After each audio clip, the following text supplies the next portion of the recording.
Selamat datang kembali di sesi pendalaman kita. Hari ini kita akan fokus ke sesuatu yang seringnya kerja di belakang layar nih, tapi dampaknya gede banget ke efektivitas kerja, terutama ya di lingkungan yang tekanannya tinggi. Kita ngomongin peran asisten administratif. Betul sekali.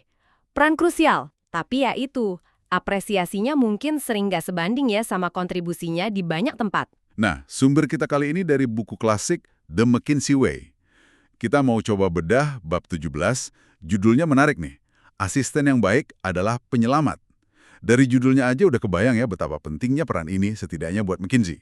Iya, judul itu bukan kiasan loh, itu beneran mencerminkan filosofi dasar McKinsey soal fungsi pendukung ini. Oke, jadi misi kita di pembahasan kali ini apa nih? Ya, kita mau gali lebih jauh kenapa sih firma konsultan sekelas McKinsey bisa ngasih nilai setinggi itu buat peran asisten. Dan yang lebih penting lagi, pelajaran apa yang bisa Anda, para pendengar, ambil buat memaksimalkan potensi staf pendukung di kerjaan Anda sendiri. Dan ini relevan banget loh, lintas industri, lintas jabatan. Efektivitas kita seringkali ya tergantung gimana kita manfaatin semua sumber daya tim. Termasuk, yaitu tadi, fungsi pendukung. Coba deh Anda bayangin sebentar. Di tengah ruwetnya proyek atau dikejar deadline yang, bikin stres, ada orang yang nggak cuma handle administrasi, tapi bener-bener jadi jalur penyelamat Anda, lifeline gitu. Orang yang mastiin semua lancar di belakang layar. Yuk, kita dalemin kenapa McKinsey nganggap ini tuh bukan mewah, tapi butuh banget. Mari kita mulai dari satu fakta yang, cukup menarik ya di bab ini. Iya, ada satu hal yang pas saya baca bab ini tuh langsung, wah kaget gitu. Disebutin kalau persaingan buat dapetin sekretaris yang kompeten ya di kantor McKinsey New York, itu sengitnya sama kayak rebutan lulusan MBA terbaik dari kampus top. Gila kan perbandingannya? Kok bisa gitu ya? Apa sih yang bikin mereka dicari banget? Itu pernyataan yang kuat banget sih, dan nunjukin cara pandang McKinsey. Mereka tuh nggak lihat ini posisi admin biasa, tapi peran strategis yang butuh talenta tinggi sama kayak nyari konsultan junior mereka. Jadi bukan cuma nyari bantuan, tapi nyari pemungkin kinerja. Enabler, gitu. Tapi kenapa ya sampai segitunya? Kan di lingkungan yang isinya analis strategis lulusan sekolah bisnis top semua tuh, apa sih kontribusi uniknya asisten ini sampai dianggap penyelamat? Nah, istilah penyelamat atau lifeline itu kuncinya. Konsultan McKinsey kan seringnya mobile ya, tugas di tempat klien bisa berminggu-minggu, berbulan-bulan malah, jauh dari kantor pusat. Nah, pas kondisi gini, asisten itu jadi jembatan vital mereka. Penghubung ke sistem internal, sumber info, terus mastiin operasional pribadi sama profesional si konsultan tetap jalan. Kayak semacam markasnya lah buat konsultan yang lagi perang di lapangan. Jadi jauh ya dari sekedar angkat telepon atau atur jadwal meeting standar gitu. Oh, jauh banget. Bab ini nekenin kalau mereka handle seabrek tugas administratif yang kompleks dan seringkali, sensitif sama waktu. Tugas-tugas ini bisa jadi yang para konsultan, sehebat apapun mereka, yang nggak punya waktu ngerjain, atau males, atau jujur aja nggak punya skill atau sabar buat ngerjain seefisien para asisten ini. Coba bayangin, partner senior harus ribet ngurus klaim reimburse perjalanan pas lagi negosiasi penting sama klien. Kan ganggu banget produktivitasnya. Masuk akal, masuk akal. Dan McKinsey kayaknya serius banget ya menghargai ini. Di buku disebut ada jenjang karir yang jelas buat para sekretaris. Bisa mulai dari dukung beberapa associate, ini level junior ya. Betul, associate itu biasanya posisi awal lah setelah lulus S1 atau S2. Oke, dari dukung associate bisa naik kelas dukung SMM, Senior Engagement Manager. Ini manajer proyek ya, yang udah pengalaman. Tepat, SMM itu biasanya mimpin tim buat proyek klien. Sampai puncaknya bisa dukung partner dan direktur pimpinan senior di firma itu. Wah, ada jenjang karir gini, kan nunjukin peran ini dianggap serius. Ada ruang buat tumbuh. Serius banget. Buktinya nggak sedikit loh manajer di fungsi internal McKinsey, kayak di administrasi atau rekrutmen, yang mulanya dari sekretaris. Sekarang mereka pegang posisi dengan wewenang dan tanggung jawab besar. Jadi ini bukan cuma struktur di kertas, tapi jalur nyata. Bahkan sampai ada investasi konkret kayak pelatihan rutin, terus ada retreat tahunan khusus buat staf pendukung ini. Ini kan nunjukin komitmen McKinsey buat ngembangin dan hargain mereka ya, sebagai bagian penting dari suksesnya firma. Iya, ini investasi strategis. McKinsey sadar kalau asisten yang kompeten dan termotivasi, ya langsung ningkatin produktivitas konsultan yang mereka dukung. Nah, kalau kita bedah lagi, apa aja sih yang mereka kerjain? Ini juga menarik. Tugasnya tuh di luar stereotip umum banget. Contohnya gimana tuh yang di luar dugaan? Bab ini ngasih contoh tugas tak terlihat tapi krusial. Misalnya ngisi timesheet, ini kan catatan detail jam kerja konsultan buat dasar nagih ke klien. Repot banget kan kalau konsultan yang super sibuk mesti ngisi ini sendiri tiap hari, akurat pula.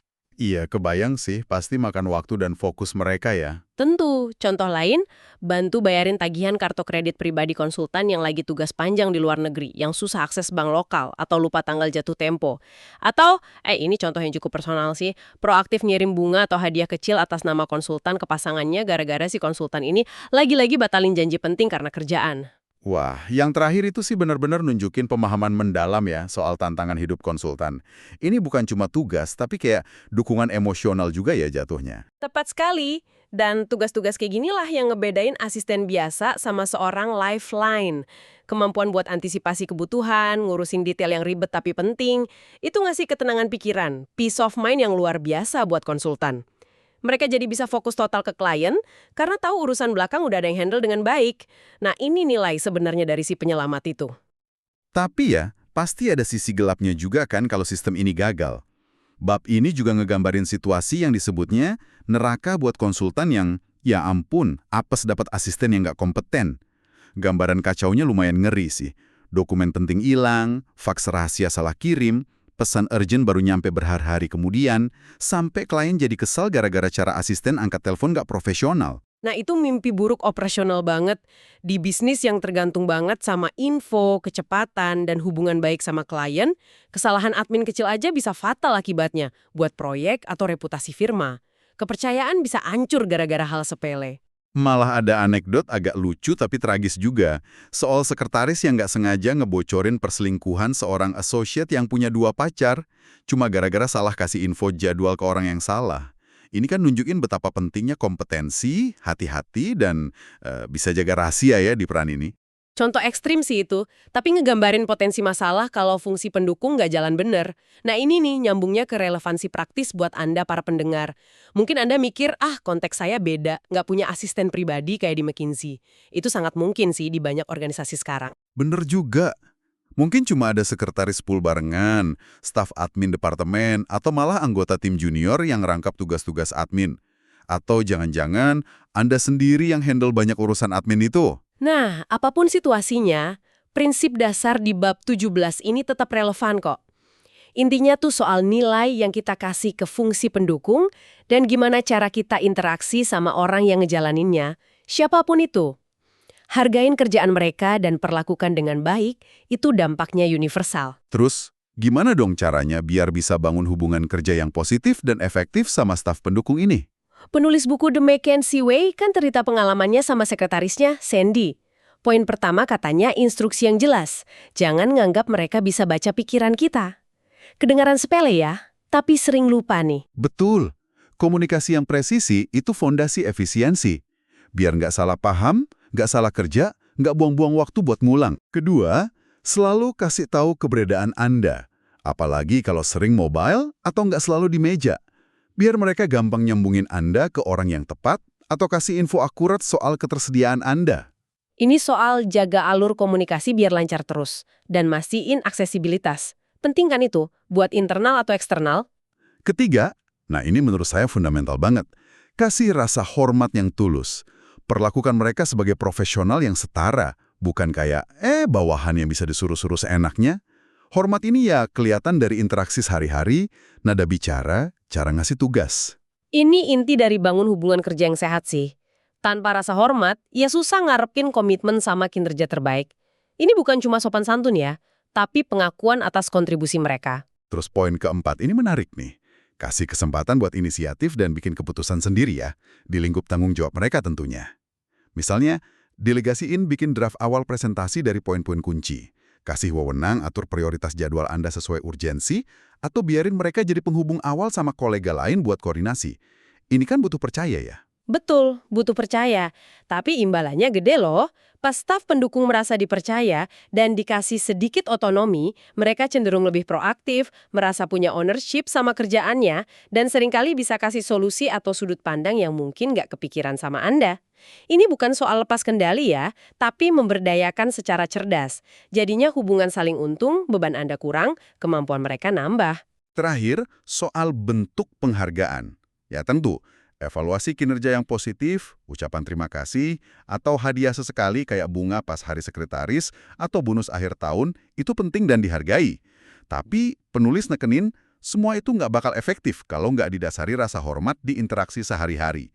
Perlakuan harian yang respek itu fondasinya. Setuju banget. Penghargaan formal atau insidental itu nggak bisa nutupin perlakuan sehari-hari yang kurang menghargai. Jadi pelajaran besarnya di sini yang bisa Anda tarik langsung ke kerjaan Anda, memperlakukan staf pendukung dengan hormat dan memberdayakan mereka, itu bukan sekedar tindakan baik atau etiket aja. Ini langkah strategis buat ningkatin efisiensi dan efektivitas Anda sendiri. Wah, jadi ini bukan cuma soal jadi bos yang baik hati, tapi juga jadi profesional yang cerdas yang tahu cara memaksimalkan sumber daya di sekitarnya buat kinerja optimal gitu ya? Tepat sekali. Punya lifeline administratif yang kuat dan berfungsi baik itu memungkinkan Anda fokus ke aktivitas yang ngasih nilai tambah paling tinggi. Di lanskap kerja modern, di mana peran sekretaris mungkin kebagi-bagi atau dijalanin staf junior, prinsipnya tetap sama aja. Bina hubungan baik sama siapapun yang jalanin fungsi dukungan ini, berdayakan mereka sesuai kapasitasnya, itu investasi langsung ke produktivitas Anda, bukan sekedar kewajiban atau beban. Cara pandang ini benar-benar ngubah persepsi soal peran administratif ya, dari sekedar pusat biaya jadi mitra potensial dalam produktivitas. Idealnya begitu. Lihat mereka bukan sebagai beban biaya, tapi sebagai mitra potensial buat capai tujuan bareng. Oke, jadi kesimpulan utama dari penelusuran kita di bab 17 The McKinsey Way ini jelas banget ya. Fungsi pendukung yang efektif, entah itu bentuknya asisten pribadi atau peran admin lain, memang beneran sebuah lifeline. Bukan cuma soal nyaman, tapi komponen vital buat sukses, apalagi di lingkungan kerja yang nuntut banget. Dan ini lebih dari sekedar pengakuan pasif ya. Ini soal secara aktif mengakui nilai strategis yang bisa mereka kasih. Ya, ini tentang secara eksplisit mengakui nilai mereka, memperlakukan mereka dengan respek sebagai sesama profesional, dan secara sadar bangun dinamika kerja yang produktif dan saling untung buat semua pihak.